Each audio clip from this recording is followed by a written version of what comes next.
On today's episode with Elisabeth, we speak about going from bookkeeping to coaching, tapping into your own personal authenticity, the beauty of meditation, trusting yourself and asking for support in your business. We talk about personal branding and bringing mindfulness practices to your employees. This is a wonderful episode. Make sure you listen right to the end. Hello and welcome to today's episode of Constructive Conversations. The intention of this podcast is to explore the mindset and actionable strategies that empower entrepreneurs to achieve success in all areas of life while inspiring others to pursue their own ambitious dreams. The reason why I do this podcast is because 10 years ago I knew I wanted to be a business owner, but I had no idea where to start. I had no role models to follow. So the idea is to provide that inspiration for new entrepreneurs or to provide the fuel for those who are already doing it. Joining us today is Elisabeth Dirksen, an abundant mindset coach who's mastered the art of combining energetic alignment with practical financial planning. Elisabeth empowers her clients to fully embrace their visions and navigate past the mental roadblocks that often hold us back. Thanks so much for joining us today, Elisabeth. Thank you for having me, Nick. And you're joining from Kelowna? Yes. Awesome. West Kelowna, British Columbia. Beautiful, beautiful city. Well, tell us about a little bit about what you do now, what that looks like, and maybe we'll work backwards from there.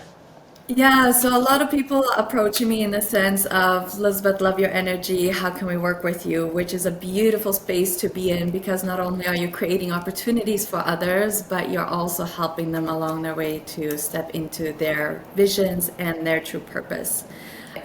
It can stem from somebody that's currently going through something, maybe a relationship that they stepped out of that, had a hardship of getting away from, and how they can now turn that into something that they're passionate about from that pain and really create that into a business to continue helping others. We work on creating that vision, number one, set that as our destination.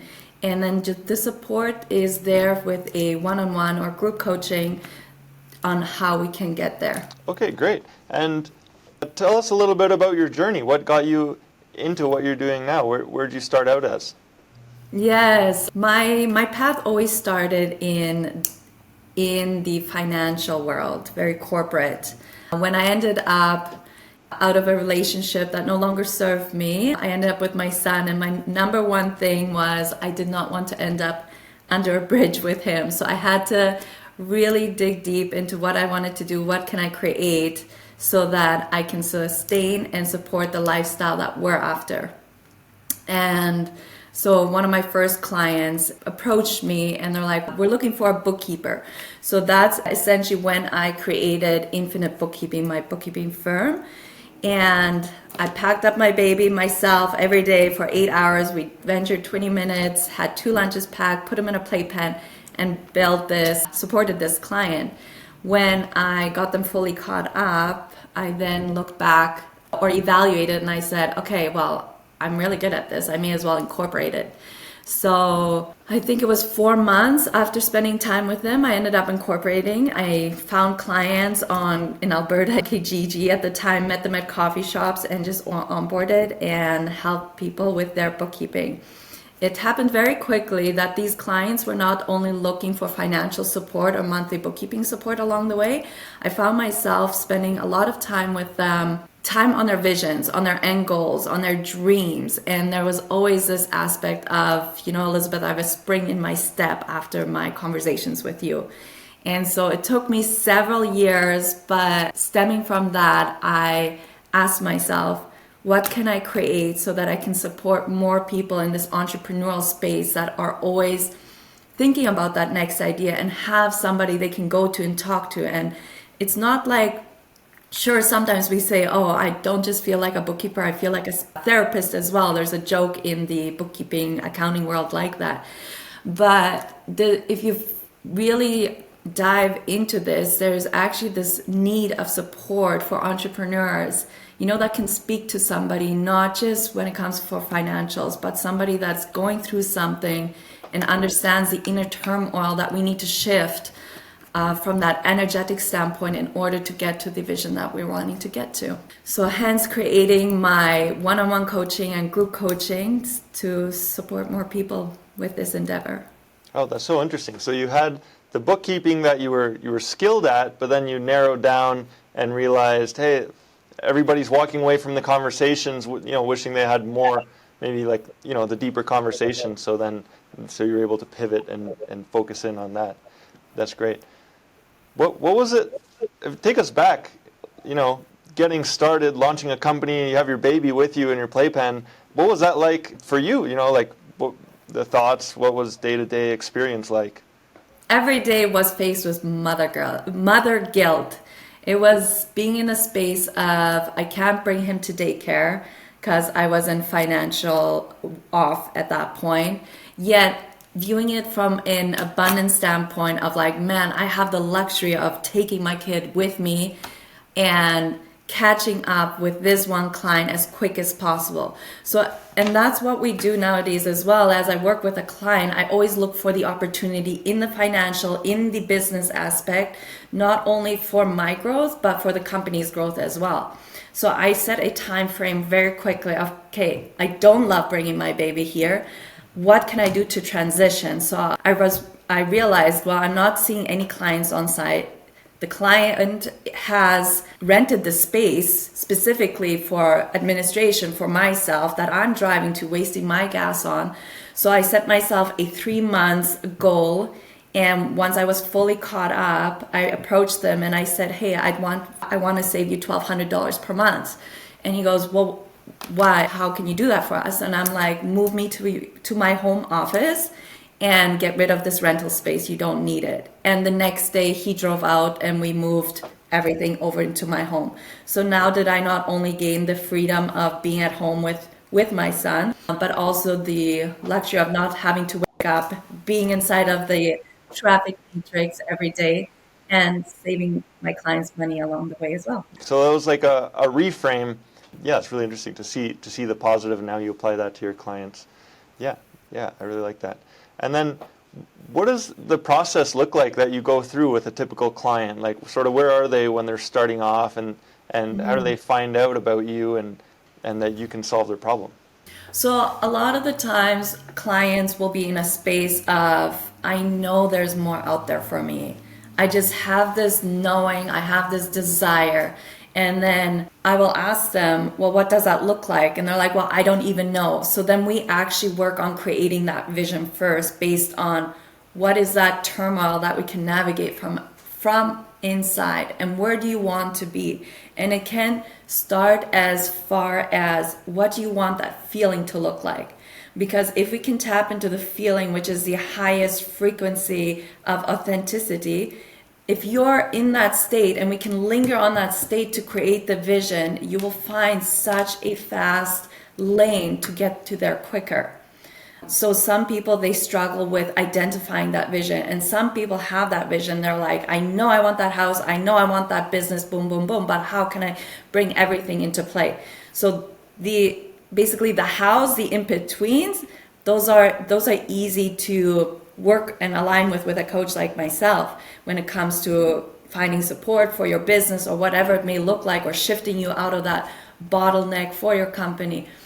It's just having you steadfast on that end goal vision so that we can get into that lane and like shift any distractions, any shiny objects, and really set focus on that. So you're really beginning with the end in mind, and you get really clear on that, and then the rest becomes a lot easier when you have that focus and that vision.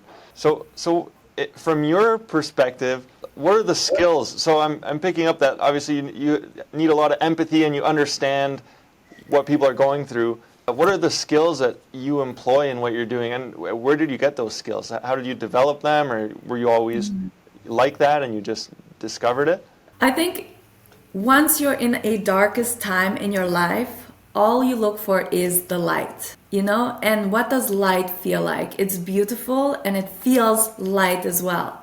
And to always long for that is the exit to freedom, which people long for. Either it's peace or freedom are one of the biggest things that clients who work with me that they want more of. And so me having to go through that myself in my life, that was my end vision.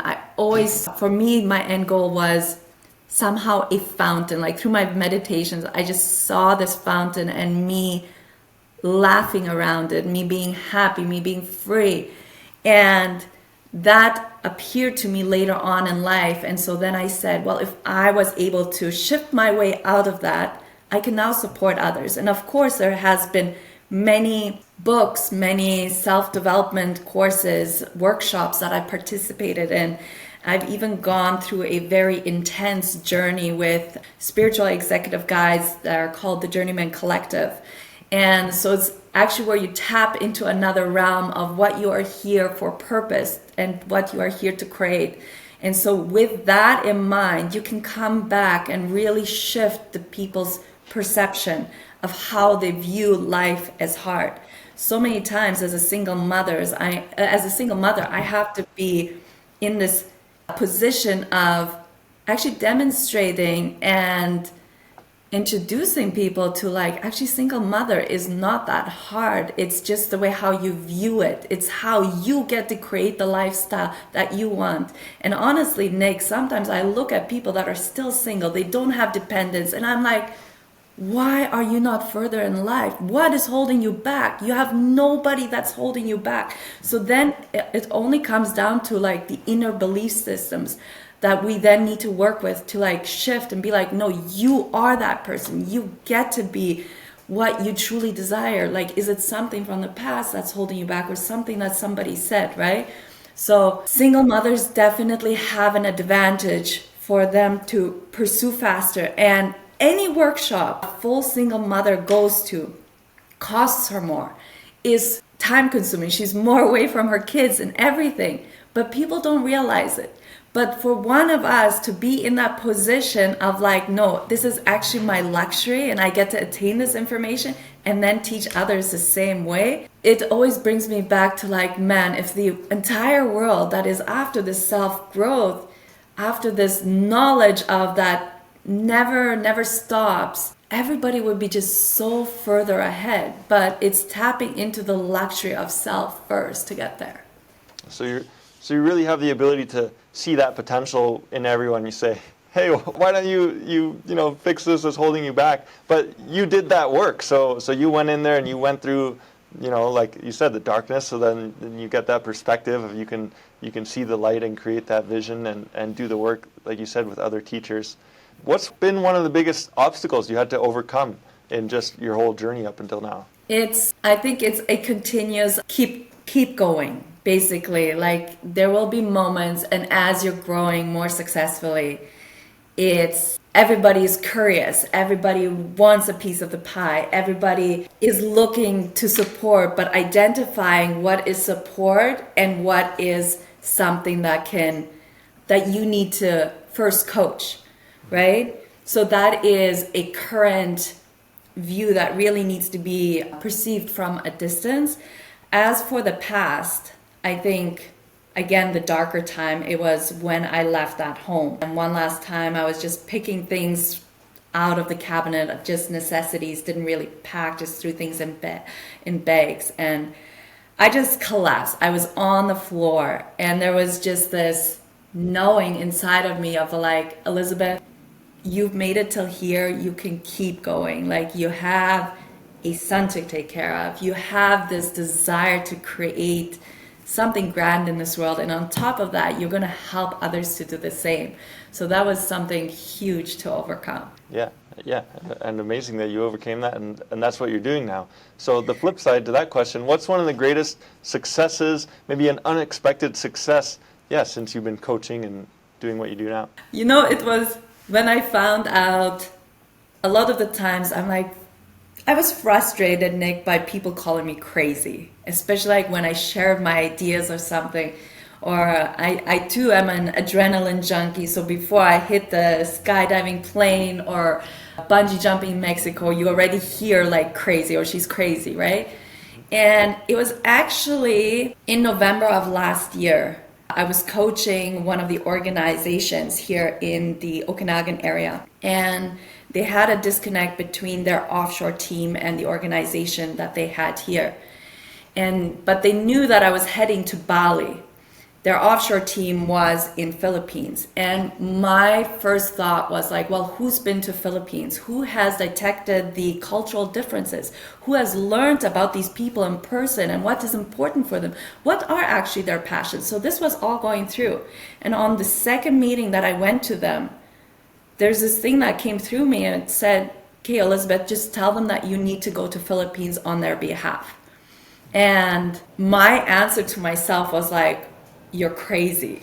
And then I realized, like, isn't it that we are the ones that call ourselves crazy first, and hence we then attract the outsiders of like, you're crazy. But it's the subconscious that we're not always aware of, that we do actually end up calling ourselves crazy first.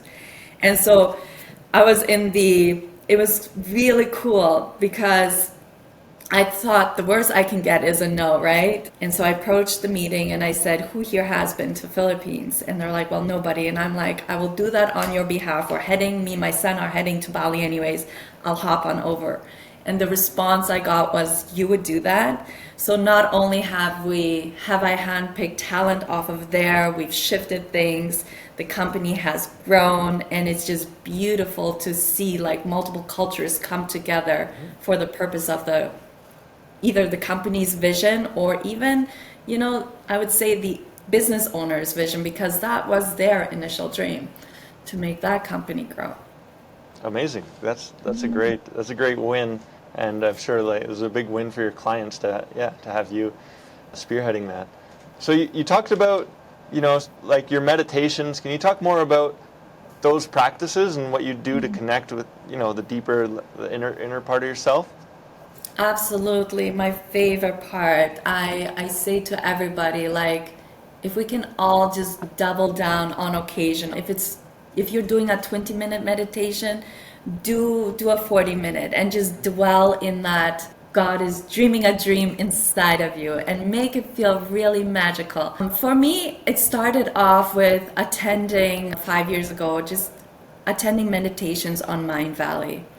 And I did this more in like, okay, well, people say this works. I was raised very conservative, more in prayer form versus meditation.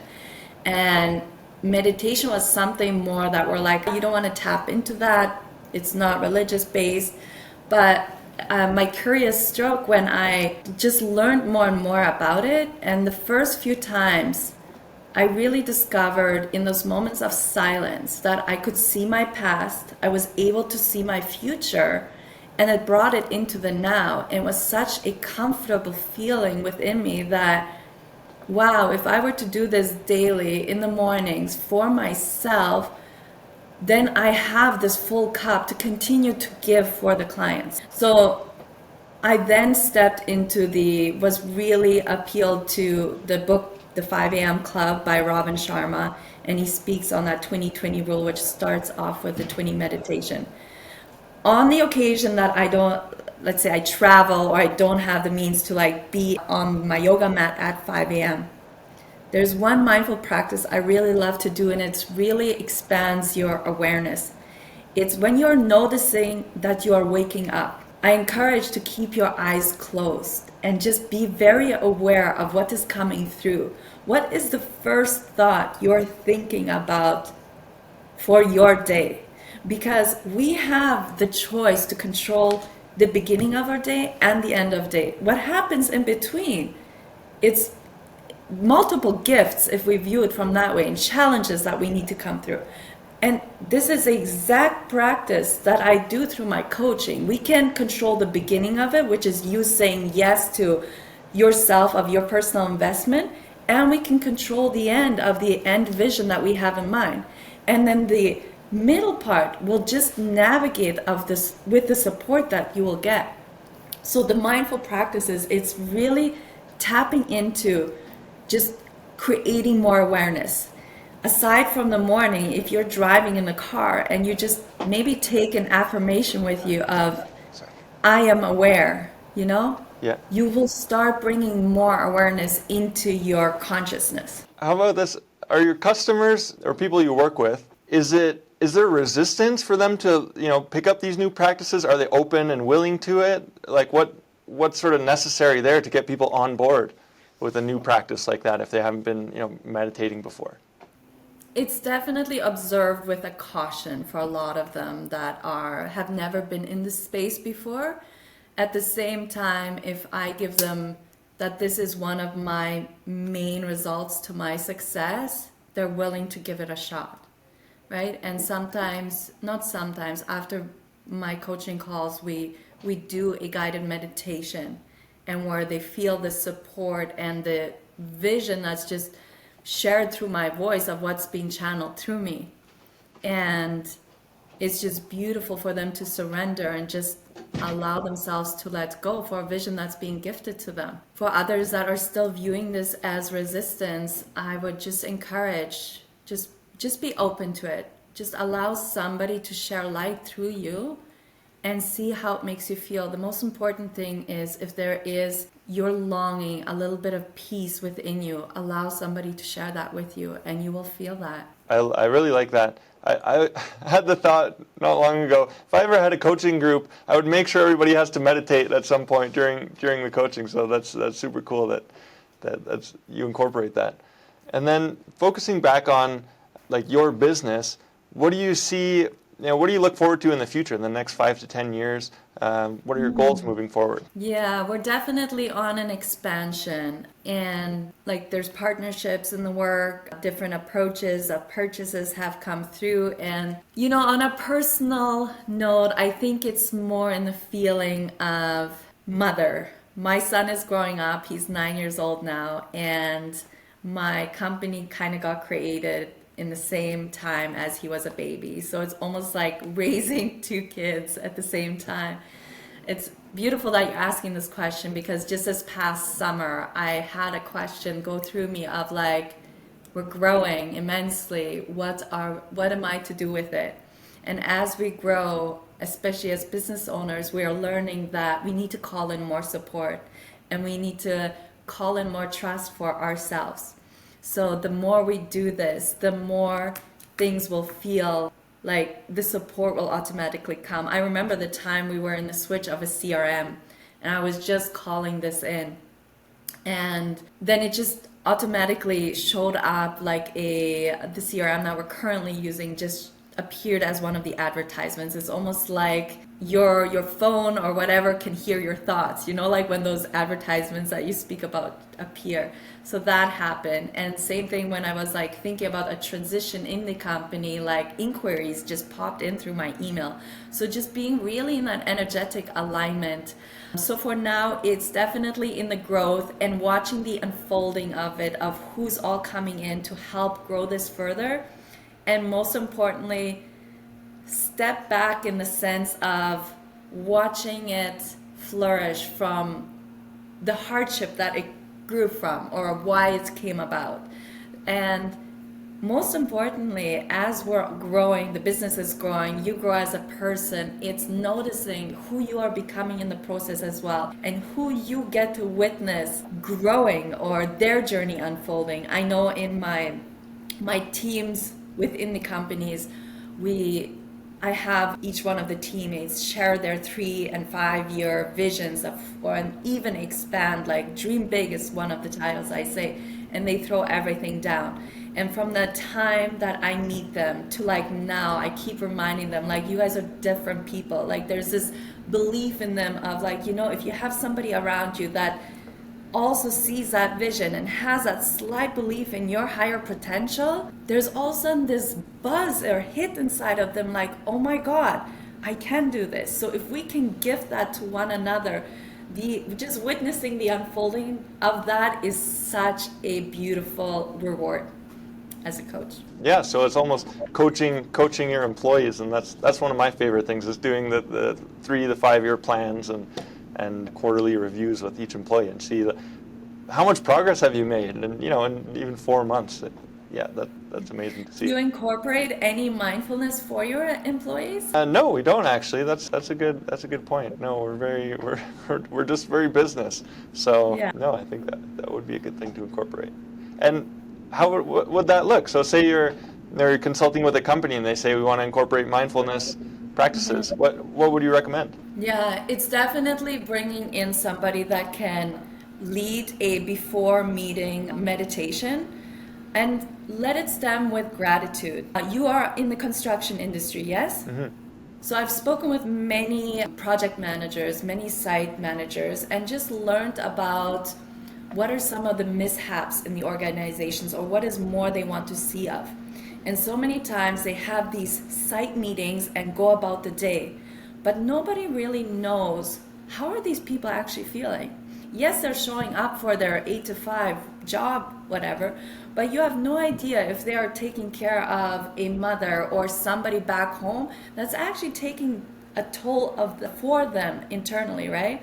So if they can maybe gain that support through a mindful coach within the organization and have somebody speak to that, and have them separate that from work, or while you are doing an activity that is strengthening you in the moment, giving you mindful practices of sharing with you who you are.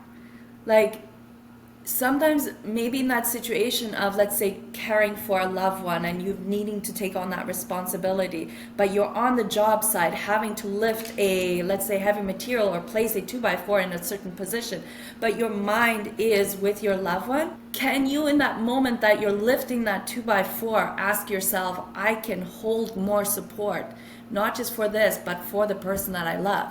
And you practice those mindfulness with the action that you are incorporating in your day to day, because now you're mending those two and you're going back to how do you want to feel from inside. And most of the time, if we don't understand what somebody is going through, that's when mistakes happen on the job site, and people that are then confronted about the mistakes, they're not going to tell you I had a hard day.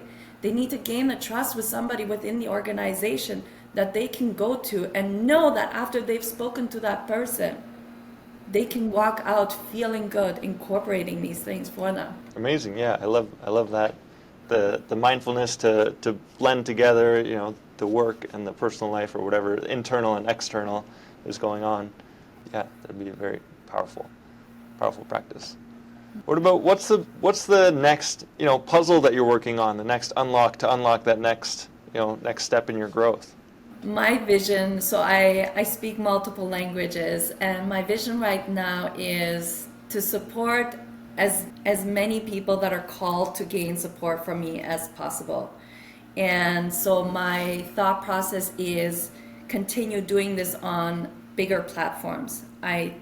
Social media is one on Instagram right now that I've expanded on, but it's reaching out to podcasts like you, down the road having my own podcast and being in rooms where I share with people on how they can adopt these abundance mindset practices and live more in the day-to-day with those, just on a bigger levels. It will come with books, with motivational speaking gigs on stages. But with speaking multiple languages, the desire is really to also then execute in those lingos as well. Yeah, and just out of curiosity, what other languages do you speak?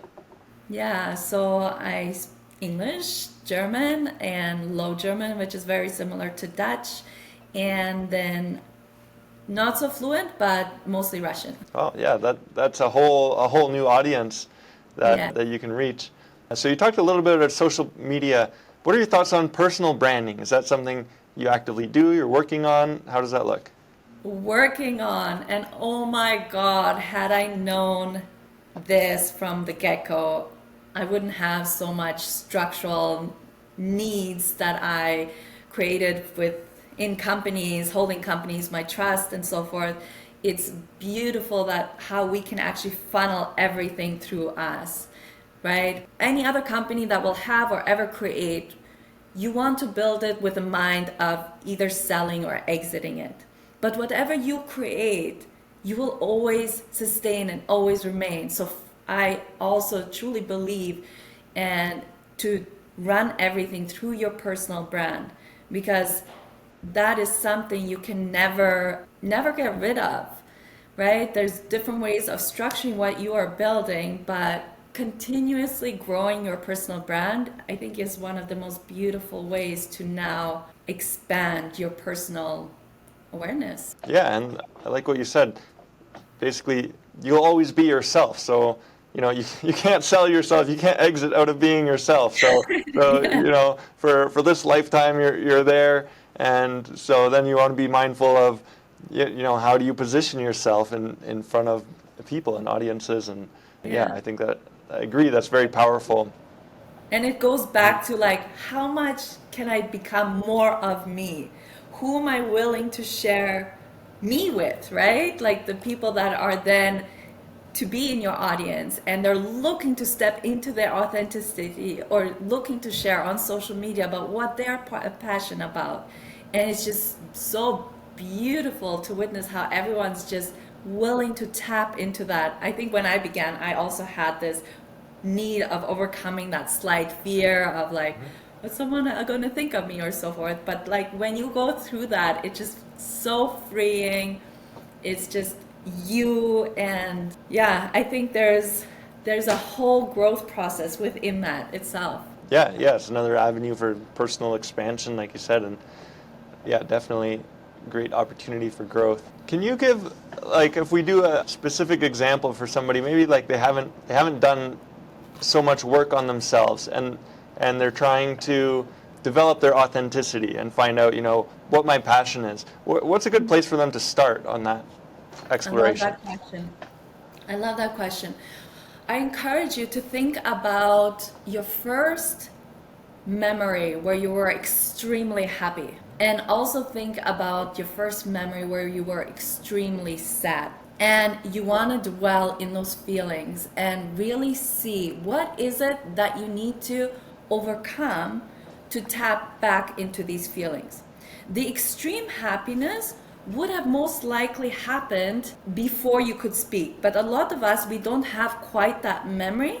So envision, maybe it was a first Christmas, maybe it was somebody coming home and you welcoming them, right? And why I start there is because as we grow as toddlers and we didn't speak yet, our subconscious sees images, right? Like we dream in images, we don't dream in words.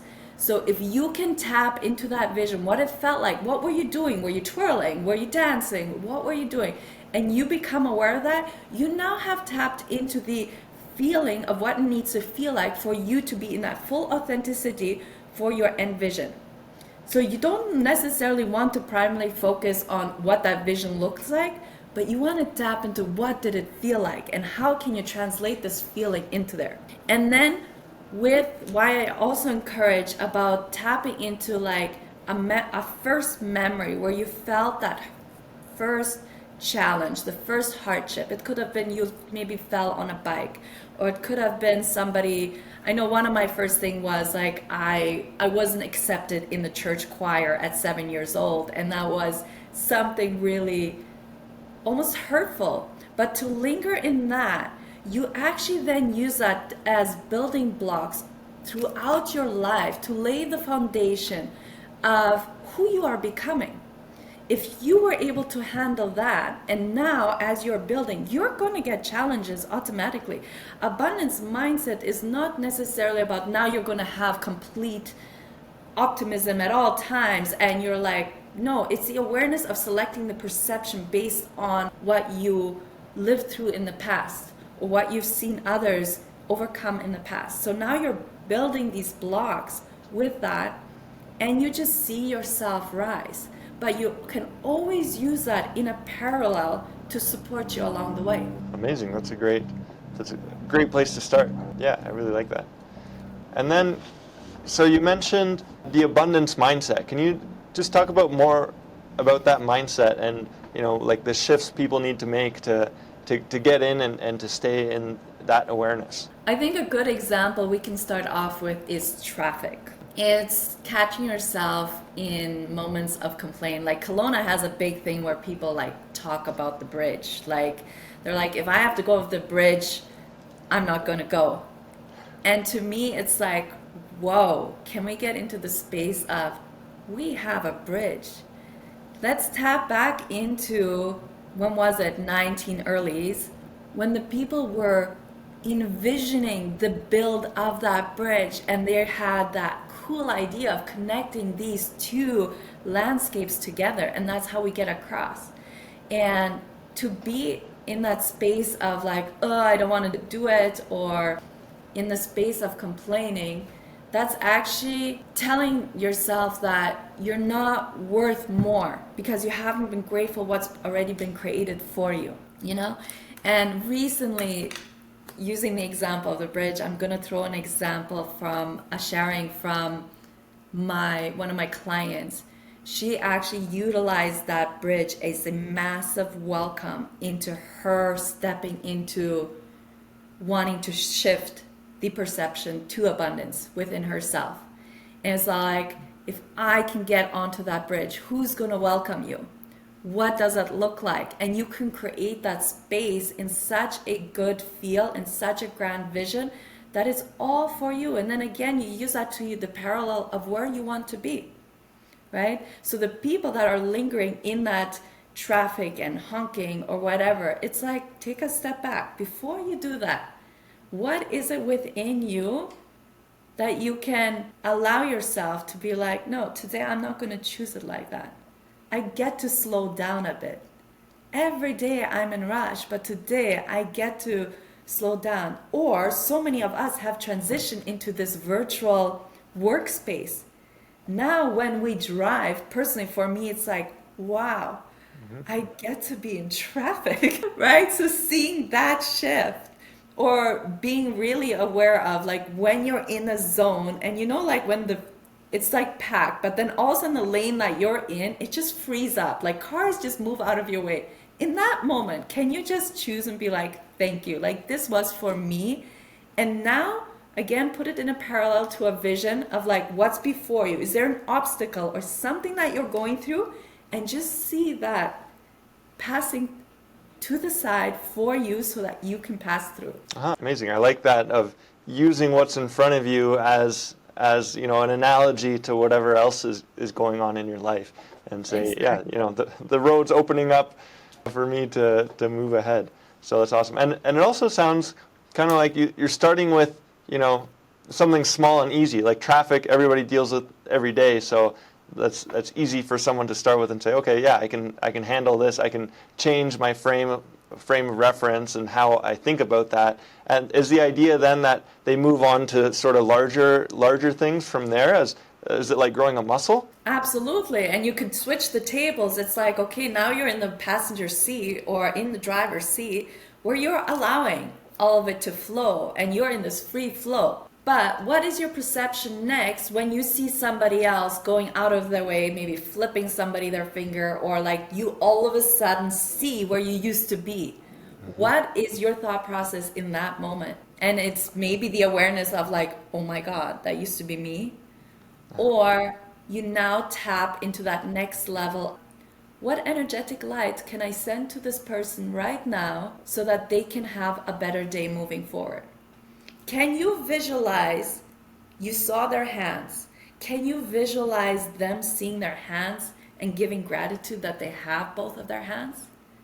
Can you then maybe next morning in that moment, take time for them to see them in their genius of maybe them stepping into their meditation for the first time, where they then lay their hands on their, like let's say the cross-leg position, they just lay their hands on their laps in receiving motion. Can we take that opportunity to just see them in their highest genius for receivership?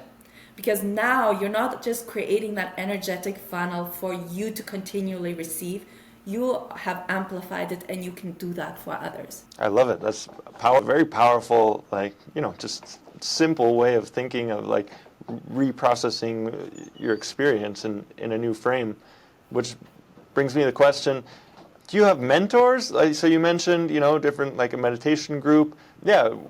Who have you learned from, and who are your mentors today? And so I have spiritual advisors. They're called the Journeyman Collective.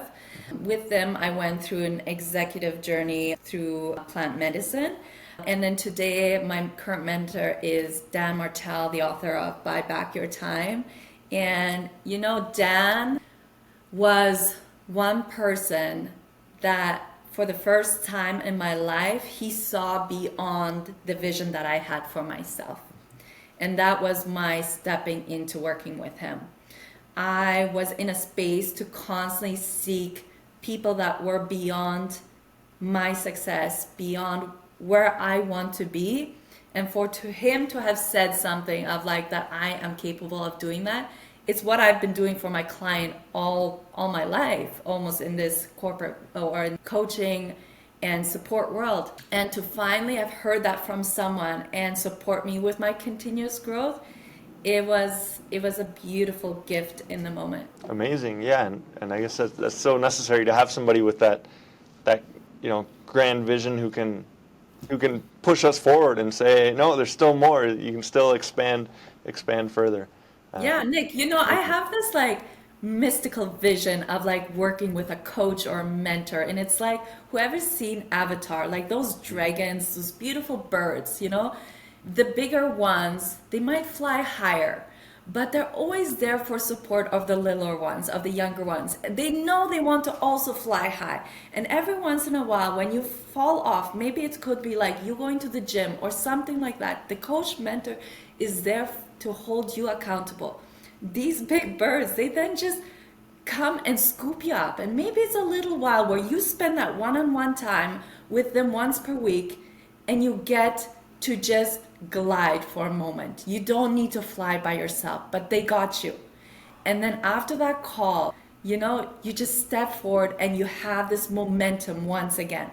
So you have that consistency of in your lane, in your flow. Amazing. I 100% agree. I love it. So I have some rapid fire questions for you. These are just short answers and we can just shoot through them. Okay. So if you were going to write a book, what would it be about? Conquering single motherhood. Amazing. I think that would be very helpful to a lot of people. What about your top book recommendation for other entrepreneurs? The Compound Effect, Think and Grow Rich, and A Wish Fulfilled by Wayne Dyer. One last one I would recommend is You Can Heal Your Life by Louise Hay. And then a visionary one that really supported me was The Alchemist. Amazing. Yeah, we'll put those in the show notes so everybody can find a link to those. If you could have dinner with anyone, dead or alive, who would it be and why? I want more than one person, and I'm thinking about the people that have left legacies behind and are already gone. Number one, it would be my father. He was always the person in my life. I lost him, unfortunately, when I was 18 years old, but he was always the person in my life. The moment I accomplished something, he was there to hear that support, and he encouraged me to keep going. And so in my life, where he was then gone, I was always missing that. And so I would love to have dinner with him once again. Furthermore, Dr. Wayne Dyer, Louise Hay, they've been such spiritual angels for me in hardships. Would love for them to just, not even dinner, but just come back so I can give you a hug, And then somebody that's alive. Oh, I think I'm already having dinner with everybody that I'm wanting who is alive, and the ones that are meant to have dinner with me, they are on their way. That's great. Then, yeah, you're having the right conversations. So Exactly. that's awesome. If you could wave a wand and be free of any habit, is there anything that you would change? Oh, I love it. What would I change? I think I would wave that wand into letting go more, letting go and trusting more, like the support that's coming in.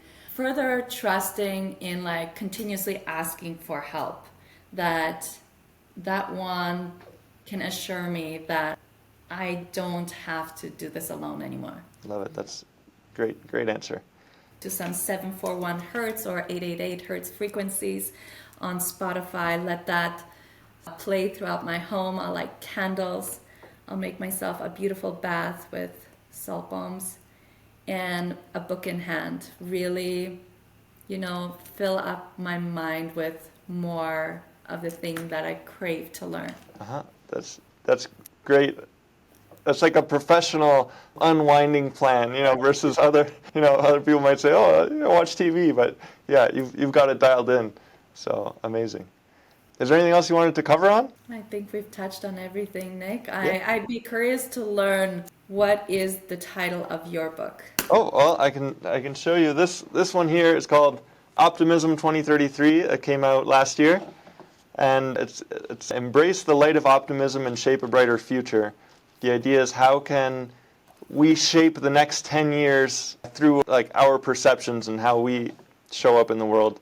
Because Ray Dalio said the next 10 years will bring 100 years worth of change. And I think we're we're already seeing that with AI and technology, and so I'm very optimistic about the future. So that one, the next one, I'm still not decided. Yeah, that one's still. So you wrote this one? Yeah, yeah. Amazing. Well, it ties into kind of what we were speaking about this entire session. And how long did it take you to write that book? I wrote this. I don't know if you can see. It's thin. I wrote it in 4 days, Wow. and I'll tell you the secret. I dictated it, so I walked around my office and I just spoke for 8 hours per day, and then went back afterwards and edited it. So it's just it's just me talking. Yeah. Yeah, and that got it done. That got it done pretty quickly. Very cool. Well, that's inspiring. Thank you for sharing. Yeah, yeah, no problem. All right, and where can people find you, Elisabeth? What's the best way to get in touch? Yeah, on Instagram, Elisabeth.Dirksen, and it's Elizabeth with an S, not a Z. And my website is elisabethdirksen.com. Okay, perfect. And we'll have that in the show notes so people can just click on there. And that's great. Well, thank you so much for coming on. It was a pleasure speaking with you. Likewise, Nick. Thank you for having me. All We'll right, see take you. care, and yeah, we'll be in touch.